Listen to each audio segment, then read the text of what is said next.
yeroo ammaa kana keessatti jiruu qaala'insi akkuma beektan mindaadhaan yookaan galii takkaan yookaan maallaqa ammatti harkachuutti jirtu kanaan eegaree tan ta'eetii fufuu hin dandeessu. Ati biiznesan dalagaa yookaan daldalan dalaga jettee yoo lafaa kaate maaltu si barbaachisaa? Muuxannooti si barbaachisa. Isaan gargar qooddatanii tirfii irra barbaadanii bu'aa irra barbaadanii kunis bu'aa irra barbaadee irra barbaadee maayyii irratti si bira ga'a. Karaa dheeraa deeme si bira ga'a oomishni ati barbaachisu.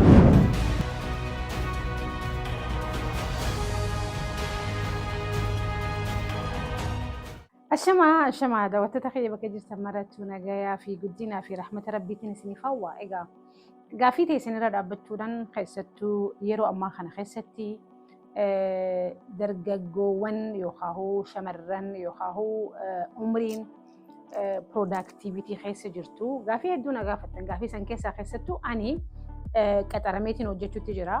Ani eebbifameetiin taa'utti jira. Ani dalagaa dhabeetiin taa'utti jira. Ani biyya Arabaatirraa hin deebi'ee taa'utti jira. Yoo ammoo hojiin dabalataan an dalagee jiruutii fooyyessu biyyan jiru keessattuu jechuudha. Biyyuma jiru keessattuu yeroon hin qaba. Sa'a 8 yoon ifin dalagee sa'a 8 yoon ifin rafe sa'a 8 hin qaba. Sa'a 8 san akkan itti investii godhadhu so'atteenya nuti himi eessatti investii godhannaa jettanii warreen na gaafattaniif. Akka yeroo ammaa kana keessatti industiriin hedduun akka isin waliin hojjettan yookaan akka isin waliin tabbabaatan isin affeeraa jiru keessatti industiriin tokko keessattuu kan isiniif ta'a jedhee ani yaadu industirii network marketingiiti. Egaa namoonni adda addaa waa'ee industirii kanaa yaada adda addaa kennatan suni akkuma hubannoo nama saniitii fi akkuma beekumsa nama saniiti. Ammoo ani akka nama tokkotti akka dhuunfaatitti akka su'aaditti yoonii fi waa'ee network marketing irraa na gaafattan yaada kiyyaa fi beekumsaan qabu hubannoon qaburra dhaabbadheetiin haala kanaan isiniif ibsuudhaa dhufee yooyyaa bakka jirtanirraa. So network marketing industiriin kuni industirii kaleessa namni jaarraa keenya kana keessatti jalqabamee miti. Industiriin tun industirii turtuudha. Industirii ganna 100 ol turte jechuudha. Maaliif jaarraa 19ffaa keessatti kan namoonni adda addaa keessattuu akkaataa namni kun walitti himee waan takka wal goosisuu danda'uutiin fakkeenyaaf irreedduun keenya bishaan kana maaliif dhugda yoonii fi ji'ee namni tokko si gaafate bishaan kana barbaanni dhuguuf waan kana tahee fi abaluun na himee jetta. San jechuun ilmi namaa uumama isatti wal amana. Circle of influence jedhamu kana yookaan dhiibbaa walirratti uumna. Ani saahibbittiin tiyya takka Kootu mana rifeensaa bakka kana dhayina yoo naan jette yookaan huccuu bakka akkasiitiin bitatini bakka kanarraa bitadhu yoo naan jette mostly warra beeksisu sanirra isiin dhagaya. Isiitu nuti keessatti dhiibbaa uuma jechuudha. So industirii kana uummanni qorannoo geggeessanii qorannoo dheertuu boodan hubannoo dheertuu boodan akka hawaasatti jechuudha. Industirii kanaan dhufanii jechuudha. Industiriin kun yeroo ammaa kana keessatti kubbaaniyyoota addunyaa irratti jechuudha kubbaaniyyoota 100tti lakkaawwamaniitu oomisha isaanii karaa network marketingiitiin yookaan immoo direct sellingiin. Direct sellingii jechuun waan addaatii miti.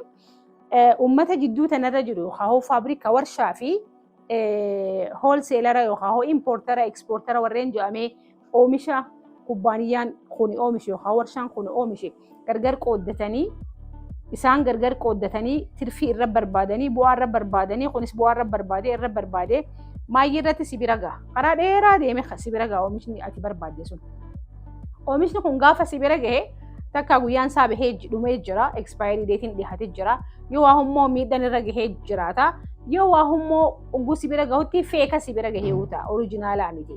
Saniifuu network marketingiin yookaan direct sellingiin maali? Kubbaaniyyoota oomisha gurguddaa oomishan, kubbaaniyyoota oomisha adda addaa oomisha kosmootiksii, oomisha dabalata nyaataa, oomisha adda addaa oomisha 1000tti lakkaawwamaniitu yookaan kubbaaniyyaalee 1000tti lakkaawwamaniitu oomishan isaanii kana karaa gurgurtaa kallattii kana yookaan gabayaa kallattiitiin oomisha isaanii directly yookaan kallattiidhaan akka si bira gahu barbaadan jechuudha. Kana jechuun waan irraan tana uumame yookaan namni tokko irraa haasa waan irraa haasa osoo hin ta'in waan jaarraa dheeraadhaaf jaarraa tokkoo fi almost karaa jaarraa lamaa deemaa jiru obboleettii ta'e obboleessa keenya. Garuu maaliin beekuu qaba? Maaliin baruu qaba? Maaliif network marketingii hoo recommend dhugoota so'aat jettanii warreen gaafii na gaafataniif wanni ani network marketingii recommend siin godhuuf akka as aanu kana ta'a. خدراتي ati biiznesan dalagaa yookaan daldalan dalaga jettee yoo lafaa kaate maaltu si barbaachisa? Muuxannooti si barbaachisa, beekumsaatu si barbaachisa, kaapitaalatu si barbaachisa.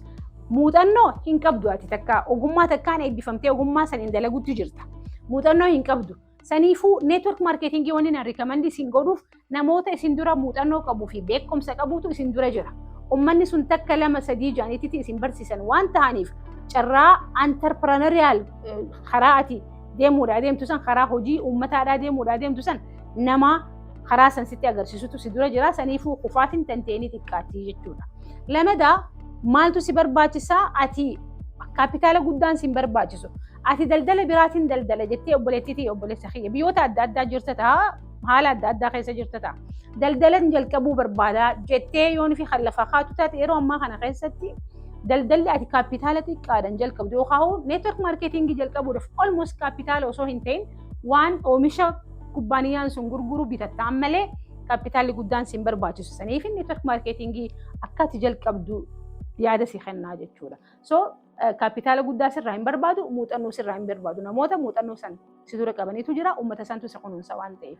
Sadaffaa yeroo ammaa kana keessatti jiruu qaala'iinsi akkuma beektan mindaadhaan yookaan galii takkaan yookaan maallaqa ammatti harkachuutti jirtu kanaan eegaree tan ta'eetii fuufuu hin dandeessu. Saniifuu karaa daldalaa dhuftee suutaan beekumsaa fi muuxannoo fi akkasumatti ogummaa argattuuni ati daldala mataa kan keetii uummachuu waan dandeessuuf dirree itti beekumsa guddoo argattuudha. Sadaffaatiif namoonni hedduun namoonni osoo fi maallaqa hin qabaatin yookaan osoo fi waan takka illee hin qabaatin imala kana keessa jalqabaniit imala kana keessatti milkaa'aa dhufaa jiran. Saniifuu akka addunyaan yeroo ammaa kana keessatti Ameerikaan qoftiin amatatti namoota miiliyoonatti lakkaawwamaniitu industirii kana keessa seenaa. Industirii kana wajjin dalagaa jalqaba. Maaliif jalqabni isaatis hundeeffamni isaatis Ameerikaa waan ta'eef akkuma beektan.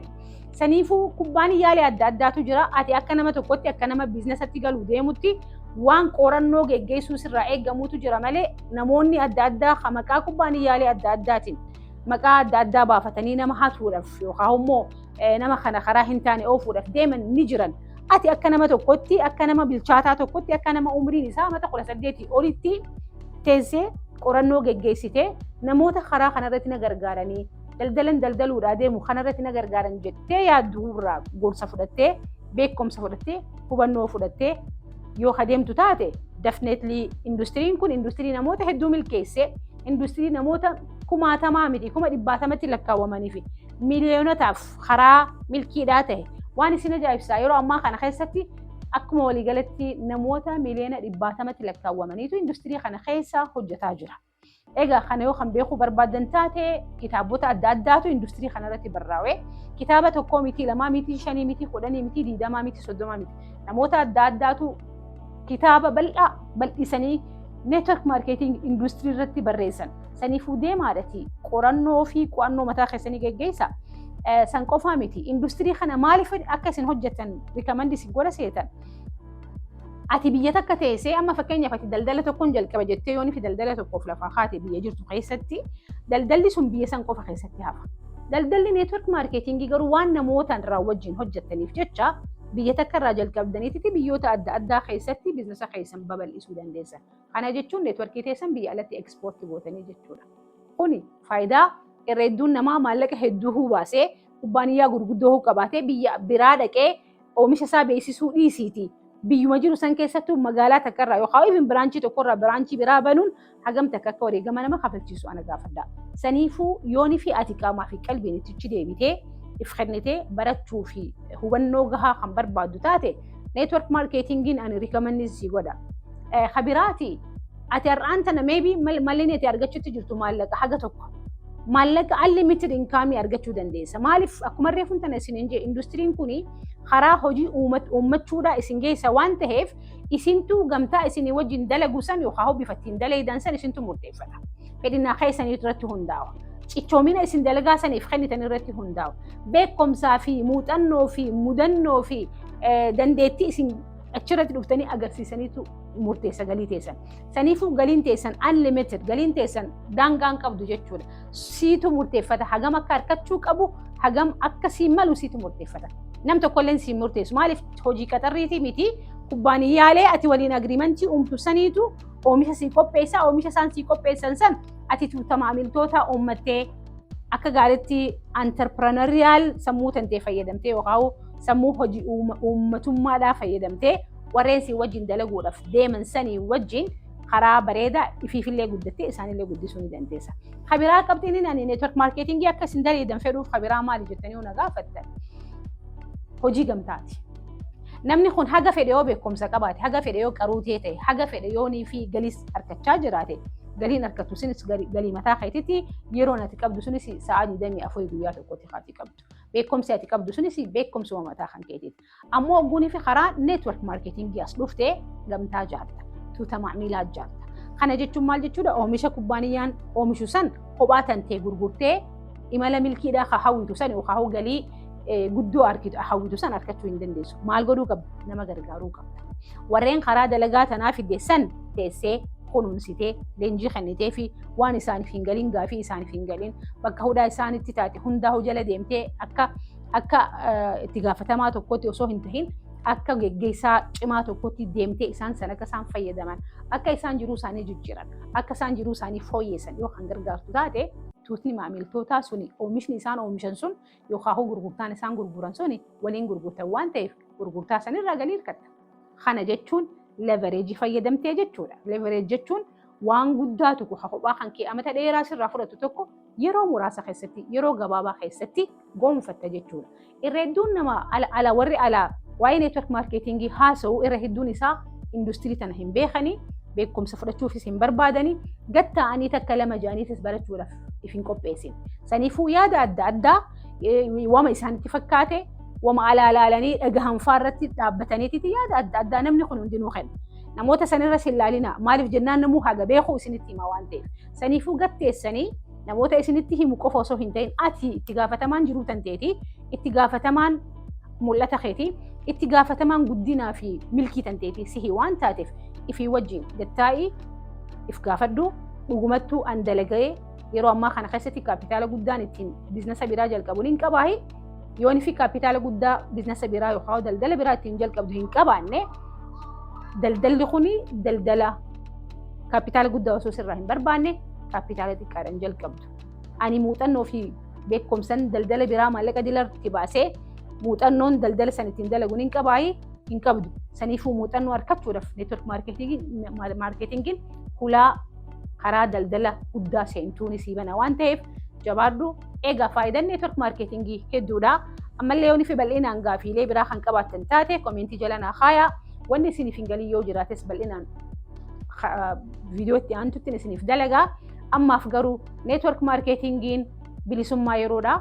Bilisummaa qabeenyaa warreen murannoo fi kutannoo fi beekumsa harkachuudhaaf fi guddachuudhaaf qabeenyaan guddachuudhaaf mul'ata qabaniif industiriin ni taati jedhee abbaan fedhe dalagee abbaan fedheetti guddachuu ni danda'a jedhee amanu network marketingiidha. Hundi keessanuu carraa kanarraa fayyadamaa yeroon tun dhaabbattee nun eeydu yeroo gaariin isiniif hawwa jiraadha. Horaa bulaa deebi'aa.